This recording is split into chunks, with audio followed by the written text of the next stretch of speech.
जो galvanic cell आप इस्तेमाल कर रहे होते हैं, ये एक ही सेल होता है, उसी में पार्टीशन होती है, ठीक है। अच्छा कम ठीक।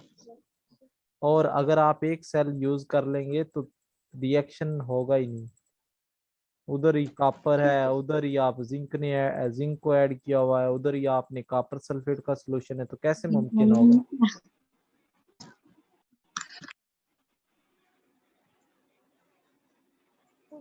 ठीक है। और कोई सवाल।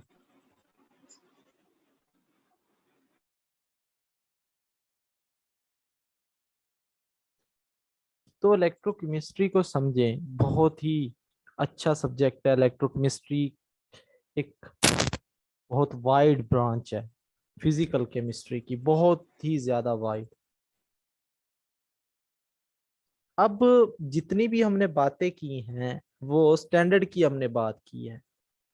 अगर मैं चाहता हूं कि नॉन स्टैंडर्ड ईएमएफ कैलकुलेट करूं सिस्टम की, कि मेरे पास एक सेल है, उसका टेम्परेचर 30 डिग्री है, तो उसकी ईएमएफ के लिए भी तो मेरे पास कोई ना कोई फार्मूला होना चाहिए या नहीं। उसकी ईएमएफ के लिए भी तो मेरे पास कोई ना कोई फार्मूला होना चाहिए। तो उसको कैलकुलेट करने के लिए हम सहारा लेते हैं नर्स्ट इक्वेशन का। नर्स्ट इक्वेशन, इसका हम सहारा लेते हैं। क्या होती नर्स्ट इक्वेशन, ये हम देखते हैं। देखें, आपने थर्मोडायनेमिक्स अगर पढ़ी हो, खुद से कुछ थोड़ी बहुत एफर्ट की हो, तो हमारे पास गिब्स फ्री एनर्जी का एक फार्मूला होता है इस तरह से, standard plus R T L N Q. ये रिएक्शन कोशेंट है, गिब्स फ्री एनर्जी और इक्विलिब्रियम कांस्टेंट का आपस में रिएक्शन रिलेशन होता है, ये उसी से फार्मूला लिखा गया है। ये पॉजिटिव है साइन। ये इस तरह से होता है, ये स्टैंडर्ड होती है, और ये किसी भी टेम्परेचर पर, प्रेशर पर या कंसंट्रेशन पर ली जा सकती है, और जबकि वो स्टैंडर्ड कंडीशन पर ली जाएगी, जिसके ऊपर भी ये सर्कल लगाया हुआ है। अब आपको ये बात भी पता है कि डेल्टा जी जो होती है, डेल्टा जी नॉट जो होती है, ये -n F E0 of the cell के इक्वल भी होती है। ये बात आपने देखी है, ठीक है। अब अगर हम क्या करें, इसकी जगह इसकी वैल्यू पुट कर दें डेल्टा जी नॉट की, तो ये फार्मूला इस तरह से बन जाएगा, delta G is equal to -n F E0 of the cell. ये इस तरह से हो जाएगा, ठीक है। अगर बात करें हम कि स्टैंडर्ड पर नहीं लेते हम ईएमएफ, ये तो हमने स्टैंडर्ड के लिए ली है ना ये फार्मूला, ये स्टैंडर्ड के लिए लिया। अगर गिब्स फ्री एनर्जी मैं ले लेता हूँ किसी भी टेम्परेचर पर, तो यही फार्मूला ऐसे चेंज हो जाएगा, -n F E of cell. ये नॉट जो है वो स्टैंडर्ड पर अब नहीं रहा, नॉट जो है वो स्टैंडर्ड पर अब नहीं रहा। तो इस डेल्टा जी की जगह भी मैं ये लिख सकता हूँ -n F, यहाँ पर RT ln Q भी आएगा साथ। ये डेरिवेशन कर रहे हैं नर्स्ट इक्वेशन की देना। मेरा तो माइंड था कि आप लोगों को ये देता, लेकिन चलें, क्योंकि मैंने इस पे डिटेल से पढ़ाना है, इसलिए मैं आपको ये टॉपिक नहीं दे रहा। तो -n F E0 of cell plus RT ln Q, यहाँ से अगर आप माइनस कॉमन लेते हैं तो यहाँ माइनस आ जाएगा, और ये ब्रैकेट में, और ये माइनस माइनस से कैंसिल हो गया, और आपका जो फार्मूला है वो इस तरह से आ जाएगा, NFE ऑफ सेल, ई मैं लिख रहा हूँ, सेल नहीं साथ लिख रहा, NFE0 -RT ln Q। यहाँ पर Q is a reaction quotient, इसके बारे में भी हम पढ़ चुके हैं, लेकिन मैं तरतीब से आपको पढ़ा रहा हूँ, वरना मैं चाहता स्टार्ट में ही आपको इलेक्ट्रोकेमिस्ट्री स्टार्ट करवा देता। मैं पहले थर्मो से स्टार्ट करवाई है ताकि आपको गिब्स फ्री एनर्जी का आइडिया हो। मैंने इक्विलिब्रियम आपको पढ़ाया है ताकि आपको क्यूसी का आइडिया हो। मैंने आपको सोल्यूशन पढ़ाया ताकि जो इसमें यूज होना है सोल्यूशन हो उसका आपको आइडिया हो। एक तरतीब से लेकर चल रहे हैं। अगर वो चीजें आपको पहले से आपने वो लेक्चर नहीं सुने या आपने वो चीजें कवर नहीं की तो इट मींस आप फिर कुछ नहीं कर पा रहे। ठीक है, तो NFE ये सारा इसके इक्वल है। अब हम क्या करते हैं, बाय NF से डिवाइड कर देते हैं। NF से डिवाइड कर दिया, ये लें जी, ये कट गया, यहाँ पर E रह गया और यहाँ पर E नॉट ऑफ सेल रह गया और यहाँ पर RT/NF नेचुरल लॉग Q बच गया। अब ये जो EMF है इसको आप अपनी मर्जी करें। आप 25 डिग्री पर लेंगे तो वो ये होगी। अगर आप 26 पर ले रहे हैं, 27 पर ले रहे हैं, अदर देन स्टैंडर्ड कंडीशन, वो ये वाली ई यूज करेंगे। अगर आप सिर्फ 25 डिग्री पर लेना चाहते हैं वो स्टैंडर्ड होती है, और स्टैंडर्ड आपको मालूम होती है, लिटरेचर में ये इसका आइडिया होता है आपको। तो ये इक्वेशन जो होती है non standard EMF of cell को मालूम करने की इस्तेमाल होती है। आई थिंक आपको नर्स्ट इक्वेशन की बात समझ आ गई होगी। अब ये Q है, QC। QC का आपको पता है, प्रोडक्ट्स ओवर रिएक्टेंट की कंसंट्रेशन। ये ऐसे लिखते हैं, आप वो पुट कर सकते हैं। अगर आपको एक रिएक्शन भी दिया हुआ है उसमें भी आप इसको इस्तेमाल करके न्यूमेरिकल्स हल कर सकते हैं, इजीली कर सकते हैं। नर्स्ट इक्वेशन की एप्लीकेशन की अगर मैं आपसे बात करूं कि इसकी क्या एप्लीकेशंस हैं नर्स्ट इक्वेशन की। नंबर 1 हम बात करते हैं, मैं एक सेल की आपको बात करूंगा, याद रख लें, बाकी की आपने खुद करनी है। ऑक्सीडेशन हाफ सेल की हम बात करते हैं। एक की बताऊंगा, बाकी की आपने खुद से करनी है। देखें, समझिएगा, बहुत ही कॉन्सेप्चुअल है। मैं कहता हूं ये एक रिएक्शन है, जिंक सॉलिड टूटता है। ये नॉन स्टैंडर्ड ईएमएफ की बात कर रहे हैं, ये किसी भी टेम्परेचर पर टूट रहा है। इसके लिए आपने नर्स्ट इक्वेशन लिखनी है। ये रिएक्टेंट है और ये प्रोडक्ट है। ठीक है, अब नर्स्ट इक्वेशन आप हिफ्ज कर लें।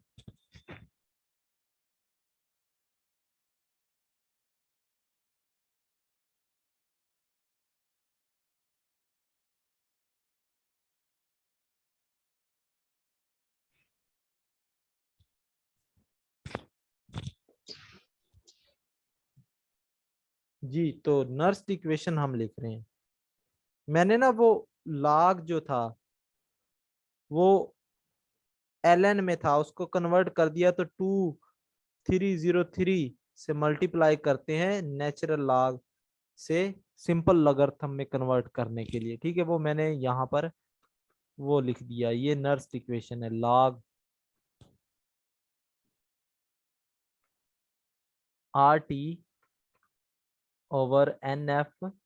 log product over reactant. यही हमने पीछे देखा है। अब आप प्रोडक्ट क्या लिखेंगे ऊपर, जिंक +2 आइंस, और नीचे रिएक्टेंट क्या लिखेंगे, जिंक सॉलिड। आपको एक बात तो पता है कि जो सॉलिड होता है उसकी कंसंट्रेशन चेंज नहीं होती, इसलिए हम उसको नहीं लिखते। ये बात तो आपको पता है, पहले हम पढ़ चुके हैं। अगर ये चीजें मैं आपको ना पढ़ाता तो आपने यहाँ पर 100 क्वेश्चन पूछ लेने थे कि सर ऐसा क्यों है। 2303 बात को समझना है आपने। RT/NF log Zn+2।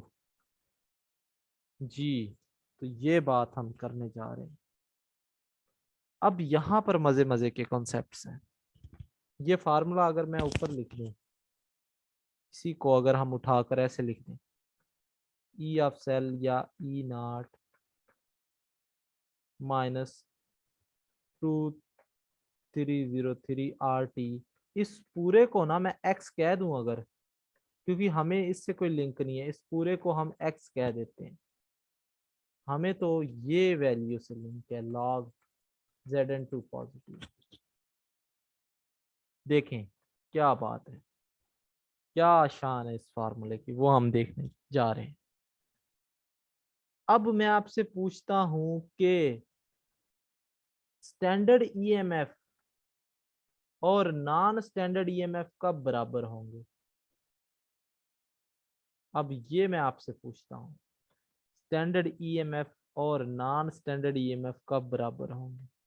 कोई बता सकता है जी? सर जब इक्विलिब्रियम स्टेट में। नहीं, एनीवन एल्स? इक्विलिब्रियम की तो अभी हमने बात ही नहीं की। स्टैंडर्ड और नॉन स्टैंडर्ड ईएमएफ तब बराबर होंगे जब जिंक की कंसंट्रेशन 1 मोलर ले लेंगे। यही तो अल्लाह के बंदो, मैंने आपको ये बात बताई नहीं थी, स्टैंडर्ड कब मेजर करते हैं? जब 1 मोलर कंसंट्रेशन हो। log 1 इज इक्वल टू 0, तो ये वाला फैक्टर पूरा 0, तो E is equal to E naught of cell. तो पहली कंडीशन प्रूव हो गई कि जब जिंक की कंसंट्रेशन 1 के बराबर ले लें तो तब स्टैंडर्ड और नॉन स्टैंडर्ड बराबर होते। दूसरी कंडीशन कि मैं आपसे कहता हूं, क्या कहता हूं, कि ई ऑफ सेल कब ग्रेटर होगी स्टैंडर्ड से, कब बड़ी होगी ये वैल्यू? हाँ जी, अब बता दें। बहुत आसान कर दिया अब तो, अकल के अंधो बताओ।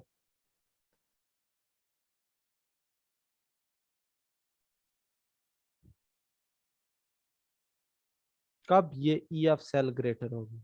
इतने लोग यहाँ पर मौजूद हैं, मैंने असाइनमेंट दे देनी आप लोगों को ये। सर जब लॉग जिंक की वैल्यू पॉजिटिव आएगी तब क्या होगा? तो ईएमएफ जो सेल की होगी वो ग्रेटर होगी स्टैंडर्ड से। तो ये बाहर नेगेटिव नहीं लिखा हुआ, आपको वो नजर नहीं आता? अगर पॉजिटिव कर रहे हैं आप तो बाहर नेगेटिव है, positive into negative again negative, तो मसला पैदा हो गया। अगर मैं आपसे कहूं, क्या कहूं, कि log जो है, अगर मैं आपसे कहूं कि log जो है उसकी वैल्यू 1 से कम हो, लेस देन 1 हो, तो जो log लेस देन 1 निकल कर आता है वो नेगेटिव होता है। नेगेटिव log बाहर भी नेगेटिव है, नेगेटिव इंटू नेगेटिव पॉजिटिव, और साथ ई नॉट ऑफ सेल है और यहाँ पर ई है। तो जब नेगेटिव वैल्यू लेंगे आप, अब जरा गौर कीजिएगा, तो ये पॉजिटिव होगा कुछ ना कुछ इसमें एक्स, ये अब ई में ये एक्स का भी एडिशन हो गया है, स्टैंडर्ड में एक्स का भी एडिशन हो गया है, मतलब अब यहाँ पर ई है सेल की वो ज्यादा है नॉन स्टैंडर्ड देन स्टैंडर्ड 1। हाँ जी, समझ ना आइए किसी को तो पूछे जी, बताएं। सर मैं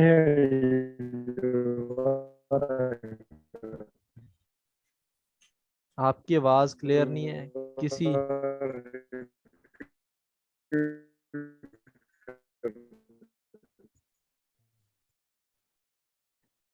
जी, किसी और को समझ ना आई हो।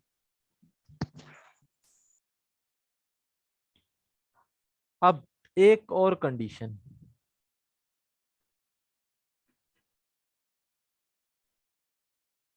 एक और कंडीशन की अगर हम बात करें, देखें अगर जिंक की कंसंट्रेशन हम 1 से ग्रेटर ले लें, फिर क्या होगा?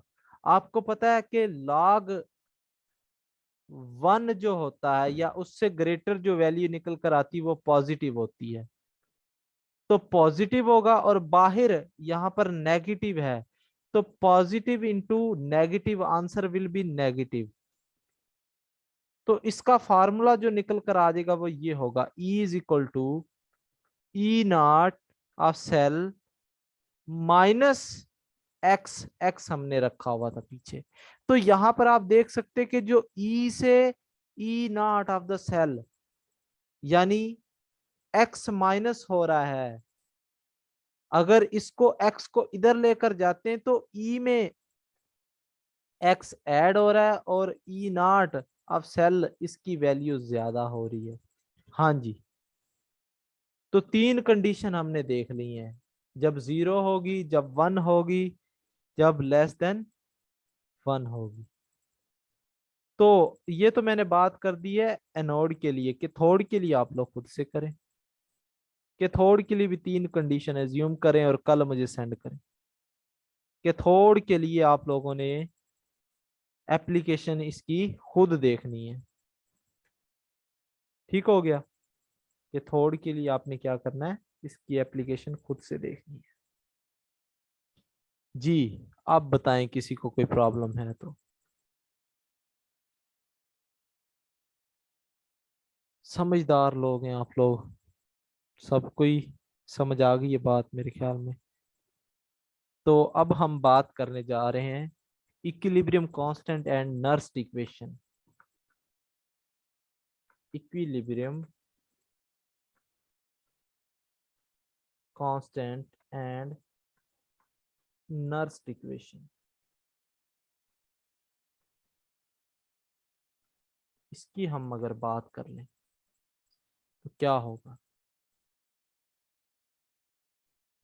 देखें, ये एक रॉड है, सेल है, और ये एक सेल है, इसमें एक रॉड है, और इसमें एक रॉड है। यहाँ पर जिंक का रॉड है और यहाँ पर कॉपर का रॉड है। आपने नर्स्ट इक्वेशन तो निकाल ली है, लेकिन निकाली किसके लिए? क्यूसी के लिए है। किसके लिए? क्यूसी के लिए। ठीक हो गया? आपको ये बात पता है, ये अगर हम रिएक्शन लिखें general, zinc plus copper 2 ions makes zinc plus 2 plus copper. इसके लिए नर्स्ट इक्वेशन लिखें जरा, E of cell is equal to E naught of cell minus x log, x हमने वो एज्यूम किया हुआ है पीछे, मैंने आपको वैसे फर्जी, और कॉपर 2 की कंसंट्रेशन ये हमने लिख लिया है। रिएक्टेंट और प्रोडक्ट लिख लिए हमने, क्योंकि सॉलिड है जिंक इसलिए हम लिखते नहीं है, और कॉपर भी सॉलिड है इसलिए इसको भी हम नहीं लिखते। अब बात क्या है, अगर हम Zn2 की कंसंट्रेशन बढ़ा दें तो कॉपर की कंसंट्रेशन क्या होती जाएगी? वो कम होती जाएगी। कॉपर की कंसंट्रेशन कम होती है। जब भी ऑक्सीडेशन टेक प्लेस करती है तो कंसंट्रेशन जो होती है Zn2 की आयंस की, वो सॉल्यूशन में इंक्रीज हो जाती है। जब भी रिडक्शन होती है तो कॉपर की जो कंसंट्रेशन होती है सॉल्यूशन में, इसका ये मतलब है वो डिक्रीज हो जाती है। विद इंक्रीज और with passage of time Zn2 ions की कंसंट्रेशन बढ़ती जाती है, और कॉपर आयंस की कंसंट्रेशन जो होती है वो डिक्रीज हो जाती है। इसका सेल पर क्या इफेक्ट होगा, ये बात हमने देखनी है। ये जो होगी, it will cause a tremendous effect on sale.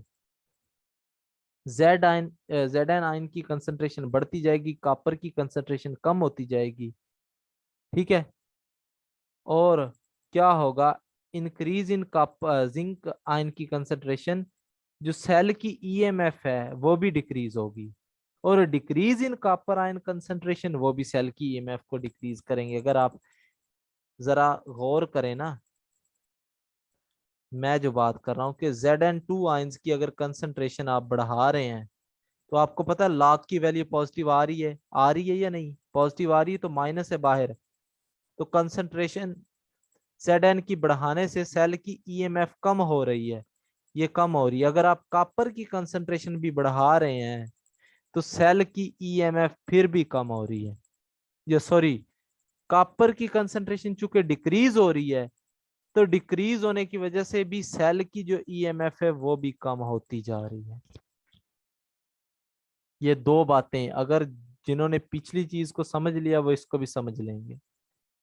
तो एक वक्त आएगा जब फॉरवर्ड रिएक्शन का रेट बराबर हो जाएगा कॉपर जो, यानी जब जिंक के आयंस का रेट और कॉपर के आयंस का रेट बराबर हो जाएगा तो उस वक्त को हम कहेंगे यहाँ पर इक्विलिब्रियम आ गया है। मतलब फर्दर रिएक्शन नहीं हो रहा होगा, हमें लगेगा कि बस रिएक्शन स्टॉप हो गया है, लेकिन जितनी अमाउंट में कॉपर की कंसंट्रेशन डिक्रीज हो रही थी उतनी ही अमाउंट में जिंक की कंसंट्रेशन इंक्रीज हो रही होगी। ये इनका रेट जो होगा वो आपस में बराबर हो जाएगा, उस वक्त को हम कहेंगे ये इक्विलिब्रियम आ गया है। तो इक्विलिब्रियम पर क्या होता है, जो सेल की ईएमएफ होती है, स्टैंडर्ड तो आपको पता है ये तो फिक्स होती है, ये तो जीरो नहीं हो सकती, लेकिन जो सेल होता है उसकी जो ईएमएफ होती है वो जीरो हो जाती है। तो ये फार्मूला फिर चेंज हो जाएगा, x log Zn2 positive copper 2 plus, और यहां से ये आप इधर ले आएंगे और पहले QC था, QC will be equal to KC, QC KC में चेंज हो जाएगा। ठीक है, और ये फार्मूला इस तरह से आप लिख सकते हैं। अब स्टैंडर्ड ईएमएफ, आप इस फार्मूले के बड़े फायदे हैं, इस फार्मूले के बहुत ज्यादा फायदे सोच भी नहीं सकते आप। अगर आपको स्टैंडर्ड ईएमएफ दी हुई है तो आप इक्विलिब्रियम कांस्टेंट बता सकते हैं। कितना बड़ा फायदा है, सबसे पहला फायदा स्टैंडर्ड ईएमएफ अगर आपको दी हुई है तो सेल जो उसका इक्विलिब्रियम कांस्टेंट है वो आप बता सकते हैं।